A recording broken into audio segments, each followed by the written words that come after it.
வணக்கம் நண்பர்களே. அன்புள்ள அண்ணனுக்கு. ஒரு வெளிச்சமற்ற இருட்டறையில் தங்கை ஒருத்தி தன் அண்ணனை நினைத்து தன்னுடைய நாட்குறிப்பேட்டில் எழுதுகிறாள். என் வாழ்வில் அன்புக்குரியவன் நீ மட்டும்தான். என் மீது அன்பு காட்டியவனும் நீதான். எழுதும்போது அவள் கண்களில் கண்ணீர் நீருற்று போல வெளிவந்தது. அவள் நினைவில் கடந்த கால நினைவுகள் எட்டி பார்த்தது. அன்று அவள் தன் துணிமணிகளை பையில் நிரப்பிக் கொண்டிருந்தாள். அவளின் காதலன் வெளியே பைக்கில் காத்து கொண்டிருந்தான். தன் அண்ணனால் பேச முடியாத காரணத்தினாலோ அவள் அப்பா அம்மா இல்லாத காரணத்தினாலோ அவள் தன் காதலனோடு வெளியேற திட்டமிட்டபடி வெளியே செல்ல ஆயத்தமானாள். அவள் அண்ணன் அவள் மீது அளவுக்கு அதிகமாக பாசம் வைத்திருந்தான். அந்த பாசமோ அன்போ தங்கைக்கு புரியவில்லை. அவள் எண்ணம் முழுவதும் இவனை விட்டு வெளியேறி தன் காதலனுடன் சந்தோஷமாக இருக்க வேண்டும் என்பதுதான்.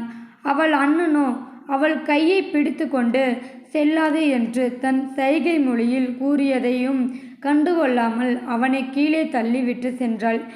எனது கடந்த காலத்தில் நான் உன்னை மிகவும் காயப்படுத்தினேன். நம் பெற்றோர்களின் சாப வார்த்தைகள் என் செவிகளில் கேட்கிறது.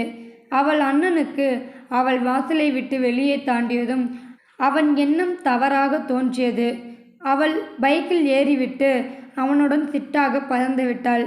நாட்கள் கடந்தோடின. அவள் நினைத்தபடி அவனை திருமணம் செய்து கொண்டாள்.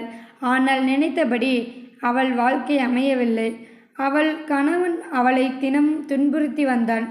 அவளை சங்கிலியால் அடித்து தன் நண்பர்கள் உறவினர்கள் முன்னால் கூட மானபங்கப்படுத்தும் அளவுக்கு துன்புறுத்தினான்.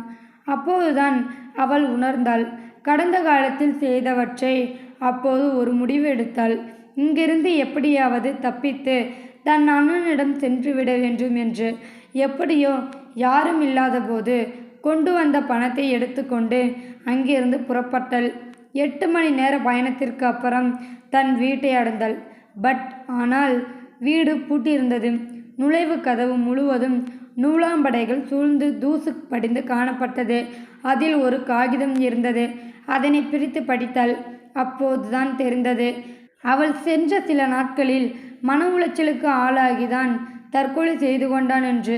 அந்த காகிதம் எப்பொழுதாவது தன் தங்கை வருவாள் என்று எழுதி வைத்து தற்கொலை செய்து கொண்டான். அவள் கீழே விழுந்து கதறி அழ ஆரம்பித்தாள்.